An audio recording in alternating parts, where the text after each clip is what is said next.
ಸಾಯಿರಾಮ್. ಆತ್ಮೀಯ ವೀಕ್ಷಕ ಬಾಂಧವರಿಗೆಲ್ಲ ಇವತ್ತಿನ ಜೀವನಾಮೃತ ಕಾರ್ಯಕ್ರಮಕ್ಕೆ ಸ್ವಾಗತ ಸುಸ್ವಾಗತ. ವೀಕ್ಷಕರೇ, ನಿನ್ನೆ ಮೊನ್ನೆಯಿಂದ ಹಬ್ಬದ ಬ್ಯುಸಿಲಿದ್ದೀವಿ. ಮೊನ್ನೆ ಗೌರಿ ಹಬ್ಬ ಆಯಿತು, ನಿನ್ನೆ ಗಣಪತಿ ಹಬ್ಬ ಆಯಿತು. ಭಾಳ ನಿಮ್ಮದೇ ಆದಂಥ ಒಂದು ರೀತಿ ನೀತಿ ಆಚಾರ ವಿಚಾರಗಳ ಆಧಾರದ ಮೇಲೆ ಗೌರಿ ಮತ್ತು ಗಣಪತಿ ಹಬ್ಬನ ಆಚರಣೆ ಮಾಡಿದ್ದೀರಾ. ಗೌರಿ ಹಬ್ಬ ಹೇಗೆ ಮಾಡಬೇಕು, ಗಣಪತಿ ಹಬ್ಬ ಯಾತಕ್ಕೆ ಮಾಡಬೇಕು, ಹೇಗೆ ಮಾಡಬೇಕು, ಭಾಳ ಸಿಂಪಲ್ಲಾಗಿ ಅನ್ನೋದನ್ನು ನಾನು ನಿನ್ನೆ ಸಂಚಿಕೆಯಲ್ಲಿ ಹೇಳಿದ್ದೀನಿ. ಇವತ್ತು ಗಣಪತಿನ ಹೆಂಗೆ ವಿಸರ್ಜನೆ ಮಾಡೋದು, ಬಿಡೋದು ಹೇಗೆ ಅಂತೇಳಿ ಇವತ್ತಿನ ಸಂಚಿಕೆಯಲ್ಲಿ ಗಣಪತಿನ ಯಾವ ರೀತಿ ವಿಸರ್ಜನೆ ಮಾಡಬೇಕು. ಕೆಲವರು ಗಣಪತಿನ ಕೂರಿಸಿ ಅವತ್ತೇ ಬಿಟ್ಬಿಡ್ತಾರೆ. ಬೆಳಗ್ಗೆ ತೊಗೊಂಬರ್ತಾರೆ, ಪೂಜೆ ಮಾಡ್ತಾರೆ, ತೊಗೊಂಡೋಗಿ ನದಿ ಕೆರೆಗೆ ಬಿಟ್ಬಿಡ್ತಾರೆ. ಕೆಲವು ಸಂಪ್ರದಾಯಗಳಲ್ಲಿ 3-5 ದಿವಸ ಇಡ್ತಾರೆ, 3 ದಿನ 5 ದಿನ ಇಡ್ತಾರೆ. ಇಟ್ಟ ಮೇಲೆ ಸರಿಯಾದ ರೀತಿ ನೀತಿಗಳಿಂದ ಪೂಜೆ ಪುರಸ್ಕಾರಗಳು ಆಗಬೇಕು ಗಣಪತಿಗೆ ಅಂತ ಹೇಳ್ತದೆ ವ್ರತ ಆಚರಣೆಯಲ್ಲಿ. ಗಣಪತಿ ವಿಸರ್ಜನೆ ಭಾಳ ವಿಶೇಷವಾದದ್ದು. ಗಣಪತಿ ಕೂರಿಸಿ ಪೂಜೆ ಮಾಡೋದು ದೊಡ್ಡದಲ್ಲ, ಆ ಬಿಡೋದು ಇದೆಯಲ್ಲ ವಿಸರ್ಜನೆ, ಬೀಳ್ಕೊಡುಗೆ ಸಮಾರಂಭ, ಅದು ಭಾಳ ಇಂಪಾರ್ಟೆಂಟ್. ಆ ಬೀಳ್ಕೊಡುಗೆ ಸಮಾರಂಭ, ಅದಕ್ಕೆ ಬೀಳ್ಕೊಡುಗೆಯನ್ನು ಸರಿಯಾಗಿ ಮಾಡಲಿಲ್ಲ ಅಂದರೆ ಅದರಲ್ಲೂ ಭಾಳಷ್ಟು ಲೋಪದೋಷಗಳನ್ನು ನಾವು ತಗೊಂಡು ಅನುಭವಿಸ್ಬೇಕಾಗಿ ಬರ್ತದೆ. ನಾವೆಲ್ಲ ನೋಡಿರೋ ರೀತಿ, ಸರ್ವೇ ಸಾಮಾನ್ಯವಾಗಿ ನಾವೆಲ್ಲ ಗಣಪತಿ ಹಬ್ಬ ಆಚರಣೆ ಮಾಡುವಾಗ ಮನೇಲಿ ಕೂರಿಸೋರು ಮನೆ ಮುಂದೆನೇ ಒಂದು ಬಕೆಟ್ ಇಟ್ಬಿಟ್ಟು ಆ ನೀರು ತುಂಬಿಟ್ಟು ಅದರೊಳಗೆ ಗಣಪತಿ ಬಿಟ್ಬಿಡ್ತಾರೆ. ಕೆಲವರು ತೊಟ್ಟಿ ಕಟ್ಬಿಟ್ಟು ಅದಕ್ಕೆ ಬಿಟ್ಬಿಡ್ತಾರೆ ಗಣಪತಿನ. ಕೆಲವರು ಕೆರೆ ಕರ್ಕೊಂಡೋಗಿ ಬಿಡ್ತಾರೆ, ಕೆರೆ ಊರಲ್ಲಿರೋ ಕೆರೆ ಅಥವಾ ನದಿಗೆ ಬಿಡ್ತಾರೆ, ಕೆಲವರು ಸಮುದ್ರಕ್ಕೆ ಬಿಡ್ತಾರೆ. ಇನ್ನೆಲ್ಲೂ ಇಲ್ಲ, ಕಾರ್ಪೊರೇಷನ್ ನೀರಿನ ಟ್ಯಾಂಕ್ ಇರುತ್ತೆ, ಅದು ತೊಗೊಂಡು ಬಿಟ್ಬಿಡ್ತಾರೆ. ಈಗ ನಮ್ಮ ಬೆಂಗಳೂರು ನಗರದಲ್ಲಿ BBMP ಅವರು ಒಂದು ದೊಡ್ಡ ವಾಟರ್ ಟ್ಯಾಂಕ್ ಮಾಡ್ತಾರೆ. ಅದು ಗಣಪತಿನ ಒಂದು ಯಾವುದೋ ಒಂದು ಜಾಗದಲ್ಲಿ ನಿಲ್ಲಿಸ್ತಾರೆ, ಅಲ್ಲಿ ತೊಗೊಂಡೋಗಿ ಬಿಟ್ಬಿಡ್ಬೇಕು, ಅದರೊಳಗೆ ಮುಳುಗಿಡಿಸ್ಬಿಡ್ಬೇಕು. ಪಾಪ ಗಣಪತಿ ಬರುವಾಗ ಭಾಳ ಆಡಂಬರದಿಂದ ಬಂದರೆ ಹೋಗುವಾಗ ಮೈಕೈ ಎಲ್ಲ ನೋವು ಮಾಡ್ಕೊಂಡು ಹೋಗ್ತಾನೆ ಗಣಪತಿ. ಸರಿಯಾಗಿ ಮುಳುಗಿಸೋಷ್ಟು ನೀರೇ ಇರೋದಿಲ್ಲ, ಅರ್ಧ ನೀರಿಗೆ ಇಟ್ಬಿಡ್ತಾರೆ. ಇದೆಲ್ಲ ನೋಡಿದಾಗ ನಾವೆಲ್ಲೋ ತಪ್ಪು ಮಾಡ್ತಾಯಿದ್ದು ನಮ್ಮ ಮನಸ್ಸು ಅನಿಸುತ್ತೆ, ನಮ್ಮ ಅಂತಃಪ್ರಜ್ಞೆ ಹೇಳ್ತದೆ, ನಾನು ಸರಿ ಇಲ್ಲ, ಸರಿ ಮಾಡ್ತಿಲ್ಲ ವಿಸರ್ಜನೆ ಅಂತೇಳಿ. ವಿಸರ್ಜನೆ ಇದೆಯಲ್ಲ, ಅದು ಬಹಳ ಬಹಳ ಇಂಪಾರ್ಟೆಂಟ್ ಕ್ರಿಯೆ, ಅದು ಪ್ರೋಸೆಸ್. ಅದು ಇವತ್ತಿನ ಈ ಒಂದು ಮಾಡರ್ನ್ ಕಂಪ್ಯೂಟರ್ ಯುಗದಲ್ಲಿ ಗಣಪತಿ ವಿಸರ್ಜನೆ ಒಂಥರ ಬಂದ ಹೋಗ್ತಿದ್ದಾನೆ ಹೋಗಲಿ ಬಿಡ್ರ, ಬಂದ ಗಣಪತಿ ಅಂಥೇಳಿ ಮೇಲಿಂದ ಎತ್ತು ಬಿಸಾಕಿರೋರು ಇದ್ದಾರೆ. ಬ್ರಿಡ್ಜ್ ಮೇಲೆ ನಿಂತ್ಕೊಂಡು ನದಿಗೆ ಹಂಗೆ ಎತ್ತು ಬಿಸಾಕ್ಬಿಟ್ಟಿದ್ದಾರೆ. ಡೈ ಮಾಡ್ತಾರೆ ಗಣಪತಿ. ಎರಡನೇದು, ಸರಿಯಾಗಿ ನೀರೇ ಇರೋದಿಲ್ಲ, ಅಂಥ ಜಾಗದಲ್ಲೂ ಬಿಟ್ಬಿಡ್ತಾರೆ. ನಮ್ಮ ಬೆಂಗಳೂರಿನಲ್ಲಿ ಸದಾಶಿವನಗರದಲ್ಲಿ ಆ ಸ್ಯಾಂಕಿ ಟ್ಯಾಂಕಿ ಇರ್ತಿ ಗಣಪತಿನ ಬಿಡೋದಕ್ಕೆ ಅಂತ ಒಂದು ಸಪ್ರೇಟ್ ಪೂಲ್ ಮಾಡಿದ್ದಾರೆ. ಅಲ್ಲಿ ಗಣಪತಿ ತಲೆ ಒಂದು ಕಡೆ, ಕೈ ಒಂದು ಕಡೆ, ಕಾಲು ಒಂದು ಕಡೆ, ಸೊಂಟ ಒಂದು ಕಡೆ, ಅವನ ಆಯುಧಗಳೇ ಒಂದು ಕಡೆ, ವಿಚಿತ್ರ ಅಂಗವಿಕಲನಾಗಿ ಭಗವಂತ ವಿಸರ್ಜನೆ ಮಾಡ್ತಾ ಇದ್ದಾರೆ. ಇದಕ್ಕೆಲ್ಲ ದೋಷ ಎಲ್ಲಿ ಬರ್ತದೆ, ಯಾರಿಗೋಗುತ್ತೆ? ನಮಗೆ ಬರ್ತದೆ. ನಮ್ಮ ಜಾಗದಲ್ಲಿ ಎಲ್ಲಿ ಹತ್ತಿರದಲ್ಲಿ ಎಲ್ಲಿ ನದಿ ಇದೆಯೋ ಅಲ್ಲಿ ತೊಗೊಂಡೋಗಿ ಬಿಟ್ಬಿಟ್ರೆ ಒಳ್ಳೆಯದು. ಒಂದು ದುಡ್ಡು ಖರ್ಚಾದರೂ ಪರವಾಗಿಲ್ಲ, ಒಂದು ಟೈಮ್ ವೇಸ್ಟ್ ಆದರೂ ಪರವಾಗಿಲ್ಲ, ಹೋಗಿ ನದಿಗೆ ಬಿಟ್ಟರೆ ಬಹಳ ಒಳ್ಳೆಯದು. ನದಿಲಿ ಮಿಲಿನ ಆಗಬೇಕು, ಮರ್ಜ್ ಆಗಬೇಕು, ಸಂಗಮ ಆಗಬೇಕು ಆ ಮೂರ್ತಿ. ಆ ಲೆವೆಲಿಗೆ ನಾವು ವಿಸರ್ಜನೆ ಮಾಡಬೇಕು. ಇವತ್ತು ವಿಸರ್ಜನೆ ಆಗುವಂಥ ಲೋಪದೋಷಗಳೇನು, ಅದರಿಂದ ಆಗುವಂಥ ಅಡ್ಡ ಪರಿಣಾಮ, ಸೈಡ್ ಎಫೆಕ್ಟ್ಸ್ ಏನು, ಮತ್ತು ವಿಸರ್ಜನೆ ಮಾಡಬೇಕಾದ್ರೆ ಬೀಳ್ಕೊಡಬೇಕಾದ್ರೆ ಅವ್ರು ಶಾಸ್ತ್ರೋಕ್ತವಾಗಿ ನಾವು ಯಾವ ರೀತಿ ವಿನಾಯಕನನ್ನು ಗಣಪತಿಯನ್ನು ಬೀಳ್ಕೊಡುಗೆ ಮಾಡಬೇಕು ಅನ್ನೋದನ್ನು ಗಣಪತಿ ತತ್ವಸಾರದಲ್ಲೇ ಹೇಳಿಬಿಟ್ಟಿದ್ದಾರೆ. ನಾವೇನು ಹೊಸದಾಗಿ ಹೇಳೋವಂಥ ಅವಶ್ಯಕತೆ ಇಲ್ಲ. ಒಂದು ವ್ರತ ಆದಮೇಲೆ ಅದಕ್ಕೆ ರೂಲ್ಸು ರೆಗ್ಯುಲೇಷನ್ಸ್ ಮಾಡಬೇಕು, ಮಾಡಿಟ್ಟಿದ್ದಾರೆ. ಸಂಪ್ರದಾಯ ಬಂತು, ಅದಕ್ಕೊಂದು ರೂಲ್ಸ್ ರೆಗ್ಯುಲೇಷನ್ಸ್ ಮಾಡಿದ್ರು. ಸಂಪ್ರದಾಯ ನಡ್ಸ್ಕೊಂಬರ್ತಿದ್ದೀವಿ, ಆದರೆ ರೂಲ್ಸ್ ರೆಗ್ಯುಲೇಷನ್ಸ್ ಸರಿಯಾಗಿ ಫಾಲೋ ಮಾಡ್ತಿಲ್ಲ ಅಂದರೆ ಫಲ ಸಿಗೋದಿಲ್ಲ, ವ್ರತ ಫಲ ಸಿಗೋದಿಲ್ಲ. ವ್ರತ ಇರೋದೇ ನಮಗೆ ಆಶೀರ್ವಾದ ಮಾಡಲಿಕ್ಕೆ, ಫಲ ಕೊಡಲಿಕ್ಕೆ. ಆ ವ್ರತ ಫಾಲೋನೇ ಮಾಡಲಿಲ್ಲ ಸರಿಯಾಗಿ ರೂಲ್ಸು ರೆಗ್ಯುಲೇಷನ್ಸ್ ಅಂದಾಗ ನಮಗೆ ಆಶೀರ್ವಾದ ಸಿಗೋದಿಲ್ಲ. ಇವತ್ತಿನ ಈ ಒಂದು ಆಡಂಬರ ಜೀವನದಲ್ಲಿ ಎಲ್ಲವೂ ಆಡಂಬರ ಆಗಿಬಿಟ್ಟಿದೆ. ಎಲ್ಲ ಬೇಕಾಬಿಟ್ಟು ಮಾಡ್ತಿದ್ದೀವಿ, ಮಾಡಬೇಕು, ಆಯಿತು ಹೋಗೋ ಕಡೆ ಅನ್ನೋ ಮಟ್ಟಿಗಿದೆ. ಗಣಪತಿಯನ್ನು ಸಂಪೂರ್ಣವಾಗಿ ಮುಳುಗಿಸ್ಲಿಲ್ಲ ಅಂದರೆ ನಮ್ಮ ಲೈಫು ಹಂಗಂಗೆ ಮುಳುಗೋಗ್ಬಿಡುತ್ತೆ. ಭಾಳ ಇದು, ಯಾಕೆಂದರೆ ಅದಕ್ಕೆ ಪ್ರಾಣ ತುಂಬಿ ಪ್ರಾಣ ಪ್ರತಿಷ್ಠಾಪನೆ ಮಾಡಿ ಧೂಪ ದೀಪ ನೈವೇದ್ಯ ಎಲ್ಲ ಮಾಡೋ ಒಂದು ಆತ್ಮನ ಸರಿಯಾಗಿ ವಿಸರ್ಜನೆ ಮಾಡಲಿಲ್ಲ ಅಂದರೆ ಅದರಷ್ಟು ಮಹಾಪಾಪ ಮತ್ತೊಂದಿಲ್ಲ. ಇಲ್ಲದ ಕೂರ್ಸೋಕ್ಕೆ ಹೋಗಬಾರ್ದು, ಸುಮ್ಮನೆ ಫೋಟೋ ಇಟ್ಟು ಪೂಜೆ ಮಾಡ್ಬೋದು. ಇಲ್ಲ ಸಣ್ಣದೊಂದು ಪುಟ್ಟ 2 ಇಂಚು ಇಲ್ಲ ಒಂದು ಅರ್ಧ ಅಡಿಗಿಂತಲೂ ಕಮ್ಮಿ ಇರುವಂಥ ಒಂದು ಸಣ್ಣ ಗಣಪತಿ ಇಟ್ಟು ಪೂಜೆ ಮಾಡಿಬಿಟ್ಟು ಅದೇ ನಿತ್ಯ ಪೂಜೆಗೆ ಯೂಸ್ ಮಾಡ್ಕೋಬೋದು.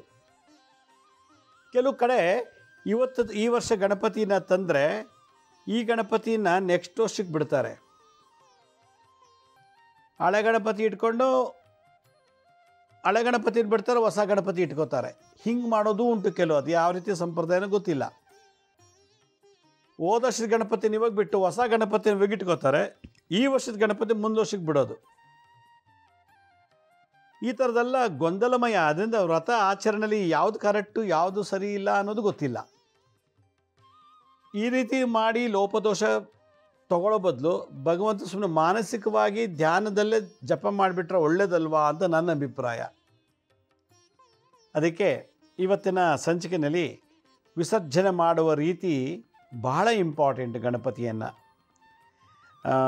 ಅದರಲ್ಲೂ ದೊಡ್ಡ ದೊಡ್ಡ ಗಣಪತಿಗಳನ್ನು ಮಾಡ್ತಾರೆ.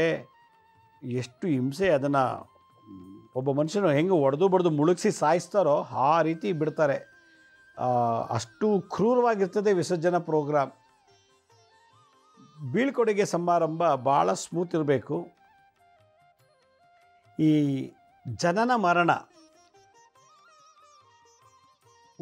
ಹುಟ್ಟಿದ್ದೀವಿ ಸಾಯ್ತೀವಿ, ಅದ್ರ ಮಧ್ಯೆ ಇರುವಂಥ ಭೋಗಗಳು ಅನುಭವಿಸೋ ಸುಖ ಅದು ಭಾಳ ಇಂಪಾರ್ಟೆಂಟ್ ಅಂತ ಶಾಸ್ತ್ರ ಹೇಳುತ್ತೆ. ಹಾಗೆ ಪ್ರಾಣ ಪ್ರತಿಷ್ಠಾಪನೆ ವಿಸರ್ಜನೆ ಅದ್ರ ಮಧ್ಯದಲ್ಲಿ ಆಗುವಂಥ ಒಂದು ವಿಧಿವಿಧಾನಗಳು ಕರೆಕ್ಟಾಗಿರಬೇಕು. ಆಗಲೇ ನಿಮಗೆ ವ್ರತ ಮಾಡೋದಕ್ಕೂ ಫಲ. ಇವತ್ತು ಸಾವಿರಾರು ರೂಪಾಯಿ ಖರ್ಚು ಮಾಡಿ ಗಣಪತಿ ಹಬ್ಬ ಮಾಡ್ತಾರೆ. ಅದರಲ್ಲಿ ಅವರ ಸುಖಕ್ಕೆ ಮಾಡ್ತೇವೆ. ಗಣಪತಿಗೆ ಆಶೀರ್ವಾದ ಪಡಿಬೇಕಾದ್ರೆ ಅವನ ಮನಸ್ಸು ಯಾವ ರೀತಿ ನಾವು ವಶೀಕರಣ ಮಾಡ್ಕೊಳ್ಳೋಂಥ ವಿಧಿವಿಧಾನ ನಾವು ಕಲ್ತಿಲ್ಲ ಅಂದರೆ ನಮ್ಮ ಆಡಂಬರಕ್ಕೆ ಮಾಡ್ಕೊಳ್ಳೋದು ಏನು ಪ್ರಯೋಜನ ಇಲ್ಲ. ಗಣಪತಿನೆಲ್ಲ ಅಚ್ಚುಕಟ್ಟಾಗಿ ಪೂಜೆ ಮಾಡಿದ್ದೀವಿ, ಏನೇನು ನೈವೇದ್ಯ ಎಲ್ಲ ಮಾಡಬೇಕು ಮಾಡಿದ್ದೀವಿ ಸಂಪ್ರದಾಯ ಪ್ರಕಾರ. ನೀವೇ ಪೂಜೆ ಮಾಡಿದ್ರೋ ಪುರೋಹಿತ ಕರ್ಸಿ ಪೂಜೆ ಮಾಡಿದ್ರೋ ಅದು ಬೇರೆ ಪ್ರಶ್ನೆ. ಮನೆ ಗಣಪತಿ ಬಂದಾಯಿತು, ಪೂಜೆ ಮಾಡಿದ್ದಾಯಿತು, ಅವ್ರ ಹೆಸರು ಹೇಳ್ಕೊಂಡು ಊಟ ಮಾಡಿದ್ದಾಯಿತು, ದಾನದ ಎಲ್ಲ ಮಾಡಿದ್ದಾಯಿತು. ಇವತ್ತೇ ಬಿಟ್ಬಿಡ್ತೀರಾ, ಭಾಳ ಒಳ್ಳೆಯದು. ಇವತ್ತು ಬಿಡೋಕ್ಕಾಗಲಿಲ್ಲ ಅಂತಂದರೆ ಏನು ಮಾಡಬೇಕು? ಗಣಪತಿ ಪೂಜೆ ಆಯಿತು, ಚೆನ್ನಾಗಿ ಊಟ ಮಾಡ್ಕೊಂಡು ಕೂತಿದ್ದೀವಿ, ಸಡನ್ನಾಗಿ ಸೂತಕ ಬಂತು, ಯಾರೋ ತೀರ್ಕೊಂಡ್ರು ಅಂತ. ಸೂತಕದಲ್ಲಿ ಗಣಪತಿನ ವಿಸರ್ಜನೆ ಮಾಡುವಂಥ ಸಂದರ್ಭ ಬಂತು ನೋಡಿ ಆ ಮನೆಯಲ್ಲಿ. ಎಂಥ ಅಪಶಕುನ. ಗಣಪತಿ ಪೂಜೆ ಮಾಡಾಯಿತು, ಎಲ್ಲ ಬಂಧು ಮಿತ್ರರು ಬಂದು ಊಟ ಎಲ್ಲ ಮಾಡ್ಕೊಂಡು ಹೋಗಿದ್ದಾರೆ, ಎಲ್ಲ ಇದು. ಸಾಯಂಕಾಲ ಗಣಪತಿ ಬಿಡಬೇಕು ಅಂದ ತಕ್ಷಣ ಮನೆಯಲ್ಲಿ ಒಂದು ಯಾರಿಗೋ ಅವ್ರ ಕುಟುಂಬದಲ್ಲಿ ಯಾರೋ ಒಬ್ಬರು ಡೆಲಿವರಿ ಆಯಿತು. ಡೆಲಿವರಿ ಆದಾಗ ಪುರುಡು ಬಂತು. ಪೂಜೆ ಎಲ್ಲ ಆಯಿತು, ಊಟ ಉಪಚಾರ ಎಲ್ಲ ಆಯಿತು. ಭಾಳ ವಿಜೃಂಭಣೆಯಿಂದ ಗಣಪತಿ ಹಬ್ಬ ಆಚರಣೆ ಮಾಡಿದ್ದೀವಿ. ಸಂಜೆ 5-6 ಗಂಟೆಗೆ ಗಣಪತಿ ವಿಸರ್ಜನೆ ಮಾಡಬೇಕು ಅಂದ ತಕ್ಷಣ ಮನೆ ಯಜಮಾನಿಗೆ ಮನೆಯೊಳಗೆ ಬಿದ್ದು ಹೆಚ್ಚು ಕಮ್ಮಿ ಆಗಿ ಅಡ್ಮಿಟ್ ಆಗಿಬಿಟ್ರು. BP ಜಾಸ್ತಿಯಾಗಿ ಶುಗರ್ ಜಾಸ್ತಿ ಆಗಿಬಿಟ್ಟು ಸಡನ್ನಾಗಿ ಇಲ್ಲಿ ಗಣಪತಿ ಬಿಡೋದಾ ಆಸ್ಪತ್ರೆಗೆ ಕರ್ಕೊಂಡೋಗಿ ಅವ್ರು ನೋಡೋದಾ.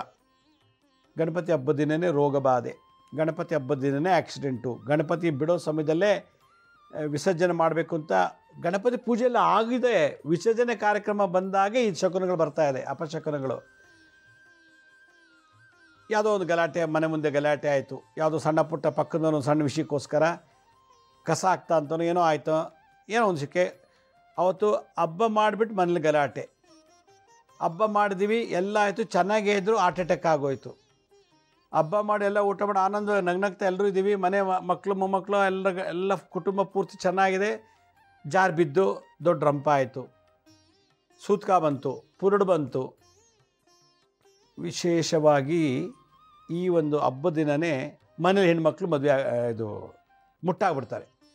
ಅವ್ರು ಆಗೋ ಡೇಟೇ ಅಲ್ಲ, ಗಣಪತಿನೇನು ಬಿಡೋಕ್ಕೆ ಅಂತ ಹೋದಾಗ ಮನೇಲಿ ಮುಟ್ಟಾಗ್ಬಿಟ್ಲು, ಮೆನ್ಸಸ್ ಆಯ್ತು ಹುಡುಗಿ. ಈ ಥರ ದೋಷಗಳಿಂದ ಗಣಪತಿ ವಿಸರ್ಜನೆ ಮಾಡುವಲ್ಲೂ ಬಂತು. ನಾನು ನಿನ್ನೆ ಹೇಳಿದೆ, ಗಣಪತಿ ತಂದು ಇಡೋಕ್ಕೆ ಮುಂಚೆನೇ ಭಾಳಷ್ಟು ವಿಘ್ನಗಳು, ಅದೊಂದಾಯಿತು. ಇಲ್ಲಿ ಗಣಪತಿ ತಂದಾಯಿತು, ಪೂಜೆ ಆಯಿತು, ಯಾವ ವಿಘ್ನ ಇಲ್ಲ. ಬಿಡೋ ಸಮಯದಲ್ಲಿ ತೊಂದರೆಗಳಾಗ್ತಾಯಿದೆ, ಅಪಶಕುನಗಳಾಗ್ತಾಯಿದೆ.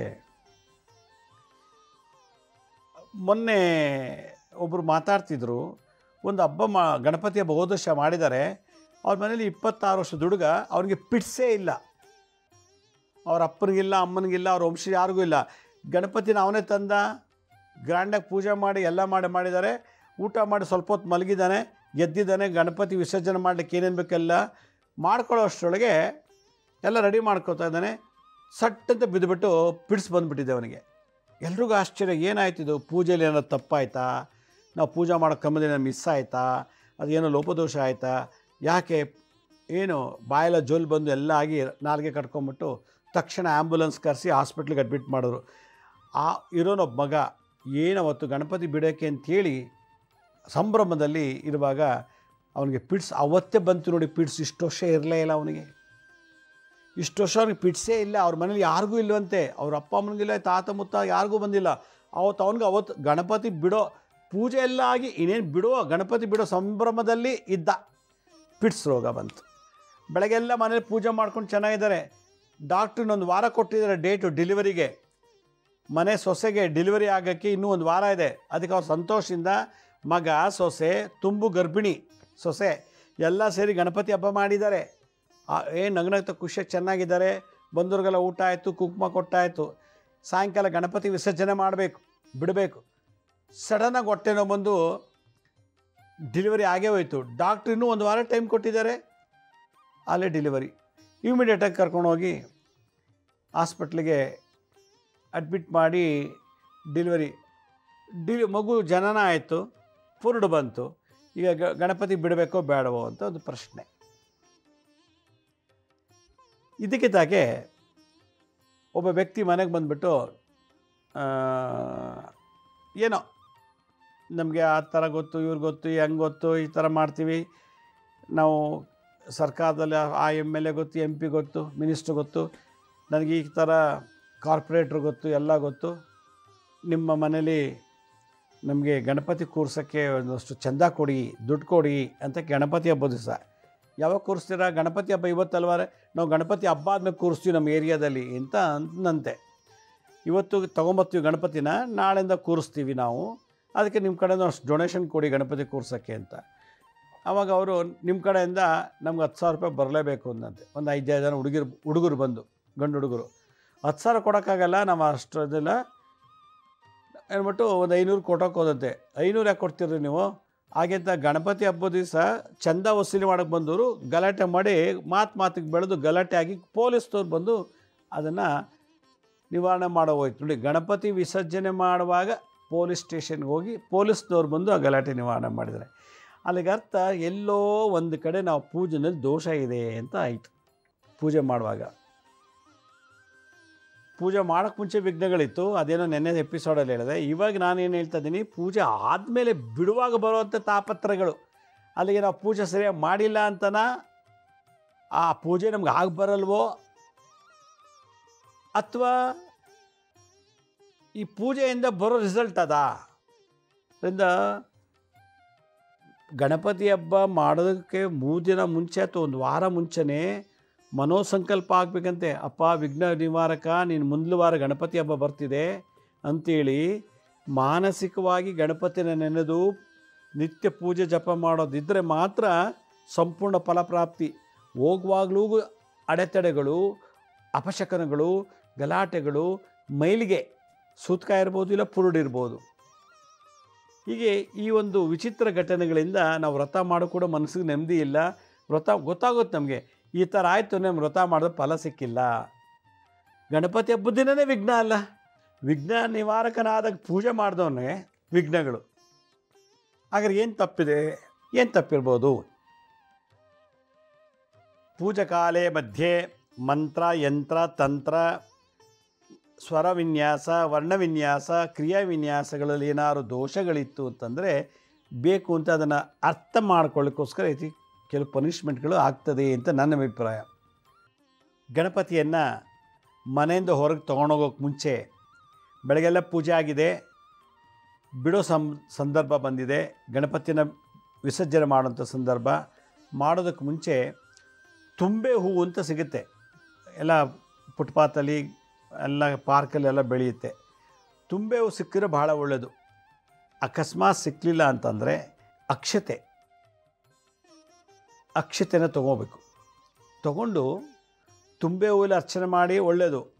ತುಂಬೆ ಹೂವು ಸಿಕ್ಕಿಲ್ಲ, ನಮ್ಮ ಏರಿಯಾದಲ್ಲಿಲ್ಲ, ನಮ್ಗೆ ಗೊತ್ತಿಲ್ಲ ಅಂದರೆ ತುಂಬೆ ಒಂದು ಸಣ್ಣದು ಬಿಳಿ ಹೂವು, ಅದು ಸಣ್ಣಕ್ಕಿರುತ್ತೆ, ಒಂಥರ ಶಂಖ ರೂಪದಲ್ಲಿ, ಒಂಥರ ಸ್ಪೂನ್ ಟೈಪಲ್ಲಿ, ಭಾಳ ವಿಶೇಷವಾದ ಪುಷ್ಪ ಅದು. ಅದಿಲ್ಲ ಅಂದರೆ ಅಕ್ಷತೆ ತೊಗೋಬೇಕು. ಅಕ್ಷತೆಯಲ್ಲಿ ನೀವು ಪೂಜೆ ಮಾಡಿರೋ ಗಣಪತಿಗೆ ಮನಸ್ಸಲ್ಲಿ ಸಂಕಲ್ಪ ಮಾಡಬೇಕು. ಏನಂತ? ಅಪ್ಪ ಮಹಾಗಣಪತಿ, ನಿಮ್ಮನ್ನೇನೋ ಕರ್ಕೊಂಬಂದ್ವಿ, ನಮ್ಮ ಮನೆಗೆ ನೀವು ಅತಿಥಿಯಾಗಿ ಬಂದಿದ್ದೀರಾ, ನಮ್ಮ ಕೈಲಾದಂಥ ಸೇವೆ ಮಾಡಿದ್ದೀವಿ, ಏನೋ ನಮ್ಮ ಕೈಲಿ ಏನು ಕೊಡಬೇಕೋ ಮೃಷ್ಟಾನ್ನ ಭೋಜನ ಎಲ್ಲ ಕೊಟ್ಟು ಪೂಜೆ ಮಾಡಿದ್ದೀವಿ, ಈಗ ನಿಮ್ಮನ್ನು ಬೀಳ್ಕೊಡ್ತಾ ಇದ್ದೀವಿ. ಪ್ರತಿ ವರ್ಷ ಪದೇ ಪದೇ ಇದೇ ಥರ ಬಂದು ನಮಗೆ ವ್ರತದೆಲ್ಲ ಮಾಡಿಸ್ಕೊಂಡು ಆಶೀರ್ವಾದ ಮಾಡಿ, ನಮ್ಮಲ್ಲಿ ಎಲ್ಲ ಕಾಯ ವಾಚ ಮನಸ ಏನೋ ದೋಷ ಇತ್ತು ಅಂದರೆ, ಮತ್ತು ನಾವು ಮಾಡುವಂಥ ಎಲ್ಲ ಕಾರ್ಯಗಳು, ಎಲ್ಲ ವಿಘ್ನಗಳನ್ನು ನಿವಾರಣೆ ಮಾಡಿ ನಮಗೆ ಆಯುಷ್ಯ ಆರೋಗ್ಯ ಕೊಡು ಅಂತೇಳಿ ಸಂಕಲ್ಪ ಮಾಡಿ 108 ಸಲ ನಾನು ಹೇಳುವಂಥ ಮಂತ್ರದಿಂದ ಅರ್ಚನೆ ಮಾಡಿ ಗಣಪತಿನ ತೊಗೊಂಡೋಗಿ ಬಿಡಬೇಕು. ಏನು ಮಾಡಬೇಕು? ತುಂಬೆವು ಅಥವಾ ಮಂತ್ರಾಕ್ಷತೆ ಅಥವಾ ಎರಡೂ ಸಿಕ್ಕರು ಇನ್ನೂ ಒಳ್ಳೆಯದು. ತೊಗೊಳ್ಳಿ ಕೈಗೆ. ಓಂ ಗಾಂ ಗೀಂ ಗೂಂ ಗೈಂ ಗೌಂ ಗಹ ಮಿತ್ರಾದಿ ವಿನಾಯಕಾಯ ನಮಃ. ಓಂ ಗಾಂ ಗೀಂ ಗೂಂ ಗೈಂ ಗೌಂ ಗಹ ಮಿತ್ರಾದಿ ವಿನಾಯಕಾಯ ನಮಃ. ಮಿತ್ರಾದಿ ಅಂತಂದರೆ ಎಲ್ಲ ಬಂಧು ಮಿತ್ರಗಳಿಂದನೂ ತೊಂದರೆಗಳು ಬರಬಾರ್ದು, ನಮ್ಮ ಕುಟುಂಬದಲ್ಲೂ ಕೂಡ ತೊಂದರೆ ಬರಬಾರ್ದು, ವ್ಯಾಪಾರ ವ್ಯವಹಾರ ಉದ್ಯೋಗದಲ್ಲೂ ಕೂಡ ನಮಗೆ ವಿಘ್ನಗಳು ಬರಬಾರ್ದು ಅಂತ ಮಿತ್ರಾದಿ ವಿನಾಯಕ ಅಂತ ಇದೊಂದು ಗಣಪತಿ. 108 ಗಣಪತಿ ಇದೊಂದು ಮಿತ್ರಾದಿ ವಿನಾಯಕ ಅಂಥೇಳಿ. ಓಂ ಗಾಂ ಗೀಂ ಗುಂ ಗೈಂ ಗೋಂ ಗಹ ಮಿತ್ರಾದಿ ವಿನಾಯಕ ಯನಮಃ ಅಂತೇಳಿ 108 ಸಲ ಅರ್ಚನೆ ಮಾಡಿ. ಬೆಳಗ್ಗೆಲ್ಲ ಗರ್ಕೆಲ್ಲಿ ಮಾಡಿದ್ರಿ, ನೆನ್ನೆ ಮಂತ್ರದಲ್ಲಿ ಹೇಳಿದ್ದೆ. ಈಗ ವಿಸರ್ಜನಾ ಸಮಯದಲ್ಲಿ ಮಿತ್ರಾದಿ ವಿನಾಯಕ ಅಂತ ಹೆಸರಿಟ್ಟು ಅರ್ಚನೆ ಮಾಡಬೇಕು. ಓಂ ಗಾಂ ಗೀಂ ಗೂಂ ಗೈಂ ಗೌಂ ಗಹ ಮಿತ್ರಾದಿ ವಿನಾಯಕ ಯನಮಃ. ಓಂ ಗಾಂ ಗೀಂ ಗುಂ ಗೈಂ ಗೋಂ ಗಹ ಮಿತ್ರಾದಿ ವಿನಾಯಕ ಯನಮಃ ಅಂಥೇಳಿ 108 ಸಲ ಜಪ ಮಾಡಿ ಧೂಪ ದೀಪ ಅರ್ಚನೆ ಮಾಡಿ ಹೋಗುವಾಗ ಅವ್ರಿಗೆ ಹೊಟ್ಟೆ ತುಂಬ ಊಟ ಹಾಕಿ ಕಳಿಸ್ಬೇಕು. ಬೆಳಗ್ಗೆ ಎಲ್ಲ ಹಾಕಿದ್ರಿ, ಬಿಡುವಾಗಲೂ ಅಷ್ಟೇ ಒಂದು ನೈವೇದ್ಯ, ಏನಾದ್ರು ಫಲ ನೈವೇದ್ಯ ಮಾಡ್ಬೋದು, ಕ್ಷೀರ ಹಾಲು ನೈವೇದ್ಯ ಮಾಡ್ಬೋದು, ಇಲ್ಲ ಯಾವುದಾದ್ರು ಒಂದು ಪ್ರಸಾದ, ಚಿತ್ರಾನ್ನ, ಪುಳಿಯೋಗರೆ, ಇಲ್ಲ ಅವಲಕ್ಕಿಲಿ ಏನೋ ಒಂದು ಮಾಡಿ ವಿಸರ್ಜನೆ ಪ್ರಯುಕ್ತವಾಗಿ ಮೃಷ್ಟಾನ್ನ ಭೋಜನ ನೈವೇದ್ಯ ಮಾಡಿ ಅಂತೇಳಿ ನೈವೇದ್ಯ ಮಾಡಿಬಿಟ್ಟು ಅದು ಆರತಿ ಮಾಡಿಬಿಟ್ಟು ಎಲ್ರಿಗೂ ಸ್ವಲ್ಪ ಪ್ರಸಾದ ಕೊಟ್ಟು ಆಮೇಲೆ ಅದಕ್ಕೆ ವಿಸರ್ಜನೆ ಮಾಡಬೇಕು. ತೊಗೊಂಡೋಗಿ ನದಿಗೆ ಬಿಟ್ಟರೆ ಒಳ್ಳೆಯದು, ಸಮುದ್ರಕ್ಕೆ ಬಿಟ್ಟರೆ ಒಳ್ಳೆಯದು. ನದಿ ಇಲ್ಲ ನಮ್ಮ ಮನೆ ಹತ್ರ, ನಮ್ಮೂರಲ್ಲಿ ನಾವಿರೋ ಜಾಗದಲ್ಲಿ ಅಂತಂದರೆ ಕೆರೆ ಹುಡುಕಿ ಕೆರೆಗೆ ಬಿಡಿ. ಕೆರೆ ಇಲ್ಲ ಅಂತಂದರೆ ಬೇರೆ ಇನ್ಯಾವ ರೀತಿ ಬಿಟ್ಟಿರೋದು ಅಪವಿತ್ರನೇ ಮತ್ತು ಅದು ಅಮಂಗಳ ಅಂತ ನನ್ನ ಅಭಿಪ್ರಾಯ. ಅಷ್ಟು ಸಂಪೂರ್ಣವಾಗಿ ಆ ಮಣ್ಣು ವಿಗ್ರಹ ನೀರಿನಲ್ಲಿ ಮಲಿನ ಆಗಿಬಿಡಬೇಕು, ಆ ಲೆವೆಲ್ಗೆ ವಿಸರ್ಜನೆ ಆಗಬೇಕು. ಈ ರೀತಿ ನಾವು ವಿಸರ್ಜನೆಯನ್ನು ಮಾಡೋದನ್ನು ಪ್ರಾಕ್ಟೀಸ್ ಮಾಡಬೇಕು. ಅಕಸ್ಮಾತ್ ಇಲ್ಲ ಅಂದರೂ ದೂರದಲ್ಲಿ ಎಲ್ಲಾದ್ರು ಕೆರೆ ಇದ್ರೆ ಒಂದು 5-10 ಕಿಲೋಮೀಟ್ರಲ್ಲಿ ಅಥವಾ ಬೇರೆ ಎಲ್ಲಾದರೂ ನದಿ ಇದೆಯಾ ನೋಡಿ ಹೋಗಿ ಬನ್ನಿ, ತಪ್ಪೇನೆ. ಒಂದು ವ್ರತ ಮಾಡಿದ್ದೀರಾ, ಒಂದು ಖರ್ಚಾದರೂ ಪರವಾಗಿಲ್ಲ, ಒಂದು ಕಾರ್ ಮಾಡಿಕೊಂಡು ಅಥವಾ ಏನೋ ಒಂದು ಮಾಡ್ಕೊಂಡು ನೀವು ಅವ್ರ ಜೊತೆ ಹೋಗಿ ಬಿಟ್ಬಿಟ್ಟು ಬಂದಿರೋಳ್ಳೋದು. ಬಿಡುವಾಗಲೂ ಆರತಿ ಮಾಡಬೇಕು, ನೀರು ದಡದಲ್ಲಿ ಕೂಡ ಒಂದು ಆರತಿ ಮಾಡಬೇಕು. ಆರತಿ ಮಾಡಿ ಸುಖವಾಗಿ ಹೋಗ್ಬಾರಪ್ಪ ಅಂಥೇಳಿ ಪ್ರಾರ್ಥನೆ ಮಾಡಿ ಕಳಿಸ್ಕೊಡ್ಬೇಕು. ಬಿಡುವಾಗ ಸರಿಯಾಗಿ ಮಾಡಲಿಲ್ಲ ಅಂದರೆ ನಿಮಗೆ ಆಕ್ಸಿಡೆಂಟ್ಸ್ ಆಗ್ಬೋದು ಒಂದು. ಎರಡನೇದು, ನಿಮ್ಮಲ್ಲಿ ಏನಾದರೂ ಇತ್ತು ಕಳ್ಕೊಳ್ಳೋ ಚಾನ್ಸಸ್ ಉಂಟು. ಕಾರ್ ಕಳ್ಕೊಳ್ಳೋದು, ಸೈಟ್ ಕಳ್ಕೊಳ್ಳೋದು, ಮನೆ ಮಾರ್ಕೊಳ್ಳೋದು, ಜಮೀನು ಮಾರ್ಕೊಳ್ಳೋದು, ಹೀಗೆ ಏನಾದರೂ ಒಂದು ರೀತಿಯಲ್ಲಿ ನಿಮಗೆ ಕಳ್ಕೊಳ್ಳೋ ಯೋಗ ಬಂದ್ಬಿಡ್ತದೆ ಸರಿಯಾಗಿ ವಿಸರ್ಜನೆ ಮಾಡಲಿಲ್ಲ ಅಂತ. ಅಬ್ಸರ್ವ್ ಮಾಡಿ ನೋಡಿ, ನೀವು ಗಣಪತಿ ಹಬ್ಬ ಆದಮೇಲೆ ಏನೆಲ್ಲ ಪ್ರಾಬ್ಲಮ್ ಆಗಿದೆ ಅಂತ. ಹೋದ ವರ್ಷ ಗಣಪತಿಯಿಂದ ಈ ವರ್ಷ ಗಣಪತಿವರೆಗೂ ನೀವೇನೇನು ಅನುಭವಿಸಿದ್ದೀರಿ, ಅದಕ್ಕೆ ಕಾರಣ ವಿಸರ್ಜನೆ ಸರಿಯಾಗಿಲ್ಲ ಅಂದರೆ. ಆ ಲೆವೆಲಿಗೆ ನಾವು ವಿಸರ್ಜನೆ ಮಾಡುವಂಥ ಒಂದು ಕಾರ್ಯಕ್ರಮವನ್ನು ಸರಿಯಾಗಿ ಮಾಡಬೇಕು ಅನ್ನೋ ನನ್ನ ಅಭಿಪ್ರಾಯ. ತರೋ ದೊಡ್ಡದಲ್ಲ, ಬಿಡೋದು ಭಾಳ ವಿಶೇಷ. ಅದು ಬಿಡೋದು ಸರಿಯಾದ ಜಾಗದಲ್ಲಿ ಬಿಡಬೇಕು. ಬಕೆಟ್ ಒಳಗೆ ಬಿಡೋದು, ಬಕೆಟ್ ನೀರು ಬಿಡ್ರಲ್ಲಿ ಹರಿಯೋ ನೀರಲ್ಲ ಅದು. ತುಳಸಿ ಗಿಡಕ್ಕೆ ಹಾಕ್ಬಿಡೋದು ಅದನ್ನು.